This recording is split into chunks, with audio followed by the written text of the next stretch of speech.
Hello friends, YouTube channel business Mantra पर आपका स्वागत है। इस चैनल के माध्यम से हम नए business ideas, motivation, career, marketing, earn money आदि के बारे में जानकारी देते हैं। हम जिन बिजनेस के बारे में जानकारी देते हैं वे होते तो आम बिजनेस ही हैं, पर हम कुछ नए आइडियाज़ जोड़कर उसे पेश करते हैं। इसके साथ ही मार्केटिंग और पब्लिसिटी के टिप्स भी देते हैं, जो नए बिजनेस शुरू करने वालों के लिए काफ़ी फायदेमंद होते हैं। फ्रेंड्स, आज मैं मसालों का उत्पादन, उसकी बिक्री और सरकार द्वारा दी जाने वाली सहायता के बारे में जानकारी दे रही हूँ। इसके पहले हमने होममेड मसालों की बिक्री के बारे में जानकारी दी थी, जिसे काफ़ी लोगों ने पसंद किया। इसके बाद कई लोगों ने हमसे पूछा है कि मसालों का उत्पादन यानी खेती करना तो चाहते हैं, पर मसालों के उत्पादन के बाद उन्हें कहाँ बेचेंगे, इस बारे में पता नहीं होने की वजह से वे उसका उत्पादन नहीं कर पाते हैं। उन्होंने मसाला उत्पादन की बिक्री के साथ साथ मसालों के संरक्षण और सरकार द्वारा दी जाने वाली सहायता के बारे में जानकारी मांगी है। इसी सिलसिले में हम मसालों का उत्पादन, उसकी बिक्री और सरकार द्वारा दी जाने वाली सहायता के बारे में जानकारी दे रहे हैं।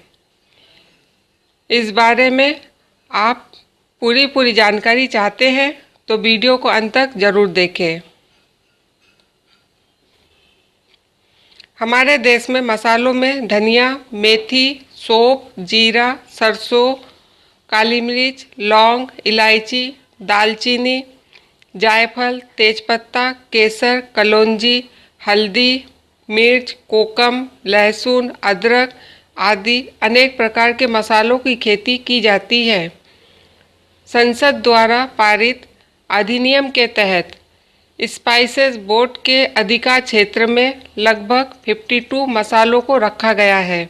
वैसे ISO की सूची में 109 मसालों के नाम शामिल है। शायद आपको पता होगा, भारत में विश्व का 89% मसालों का उत्पादन किया जाता है। इसके बाद दूसरे नंबर पर चीन, जहां 4% और बांग्लादेश में 3% का उत्पादन होता है। इसके बाद पाकिस्तान में 2% मसालों का उत्पादन किया जाता है। यह जानकर आपको और भी आश्चर्य होगा कि दुनिया की करीब 60% मसालों की पूर्ति भारत से ही होती है। देश में अनुमानित 12.50 लाख हेक्टेयर में मसालों की खेती होती है, जिससे करीब 10.5 लाख टन मसालों का उत्पादन होता है। विश्व मसाला व्यापार में वैश्विक निर्यात में भारत का हिस्सा 48% है। हमारे देश की सभी क्षेत्रों में विभिन्न प्रकार के मसालों की खेती होती है। जैसे मध्य प्रदेश में लहसुन और धनिया की खेती सबसे अधिक होती है।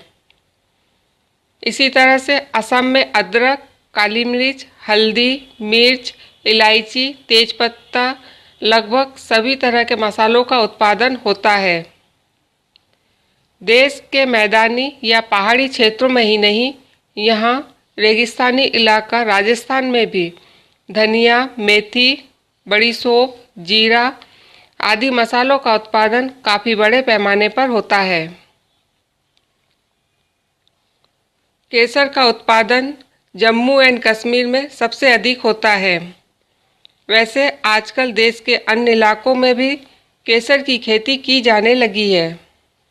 उसी तरह से देश के लगभग सभी क्षेत्रों में आजकल आधुनिक तकनीक से कई तरह के मसालों की खेती की जाने लगी है।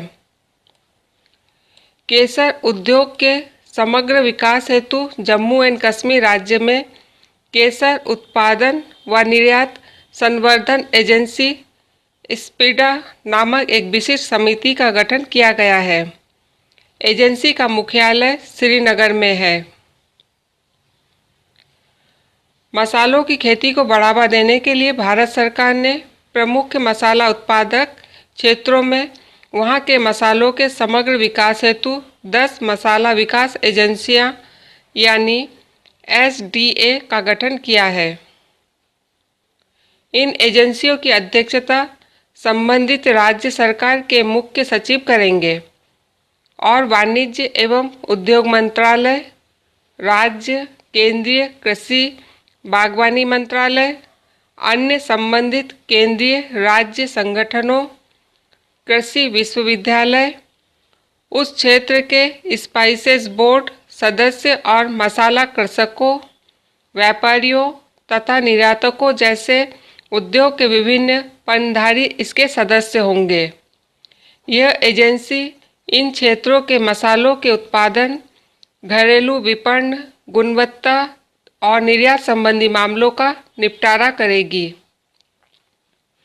एजेंसियों द्वारा मसालों की खेती के उत्पादन व हैंडलिंग के लिए आधुनिक तरीके की जानकारी दी जा रही है। मसाला उत्पादक किसानों और मसाला निर्यातक व्यापारियों को मिलाने का काम भी करती है।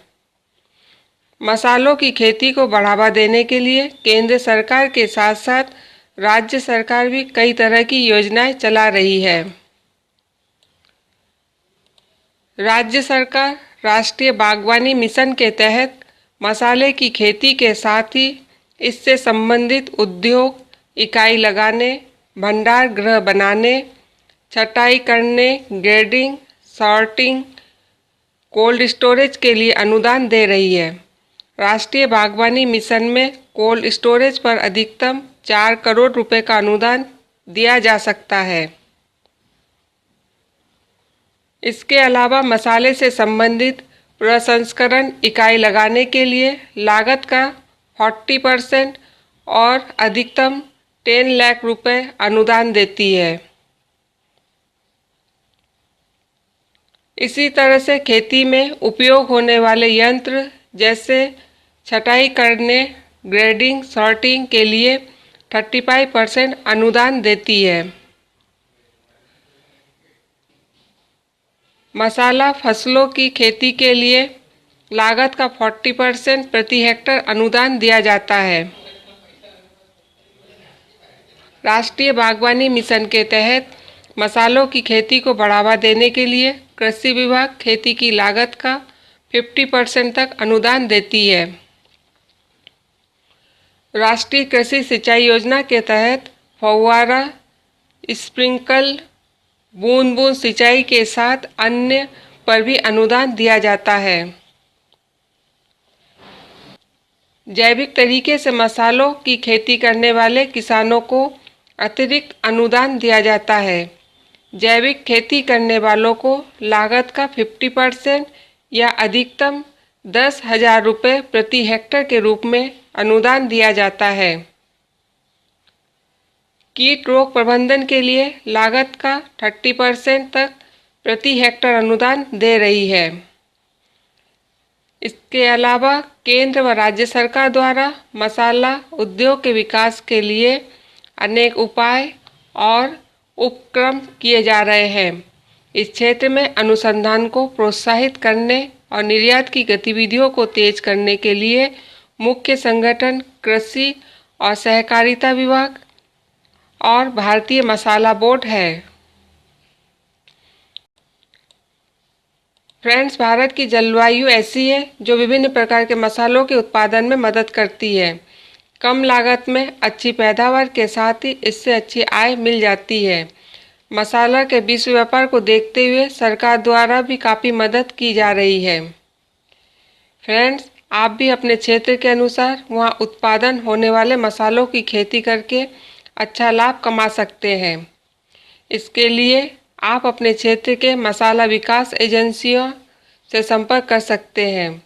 इस बारे में और अधिक जानकारी बिजनेस मंत्रा ब्लॉग में दिया गया है। ब्लॉग का लिंक आपको डिस्क्रिप्शन में मिल जाएगा। आप लिंक पर क्लिक करके ब्लॉग पर पहुंच सकते हैं।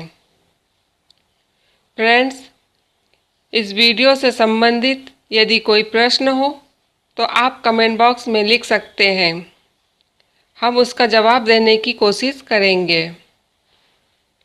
वीडियो पसंद आने पर इसे लाइक करें अपने दोस्तों को शेयर करें। यदि बिजनेस से संबंधित हमारे वीडियो नियमित पाना चाहते हैं तो चैनल को सब्सक्राइब करें। आज बस इतना ही, फिर मुलाकात होगी एक नए वीडियो में एक नए बिजनेस मंत्र के साथ। नमस्कार।